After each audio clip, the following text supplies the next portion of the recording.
Hi everyone, and welcome to another painting video. I hope you're all doing well today, and I'm really excited to share some art with you. So in this video I'm gonna share about how to paint a ramen with watercolors. For the materials that I'll be using today, listed in the description below, so check that out if you're interested in what I'm using.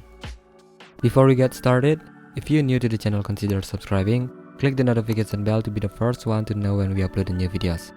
Thank you so much, and let's get straight into it.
Well, I really hope you enjoyed this little video, and this was just a snippet of the full process of this painting. I had a great time painting this, and I hope you had fun watching. I have made a full-length tutorial of this painting for my Patreon site, and I'll be publishing it very soon. So if you want to take a closer look at my painting technique, you can hop on over to my Patreon site where you can take a full-length video and the reference photo that I used. For more info about it, check out the link in the description box down below. And I'm gonna say a huge thank you to my patrons over on Patreon and my subscribers here on YouTube. Anyways, if you like this video, feel free to give it a thumbs up, leave a comment below, subscribe, and also click the notification bell and share this video with your friends. If you want to find me on other social media, you can find the link in the description below. I hope you're all having a great day, enjoy the rest of your day, and I'll see you again soon.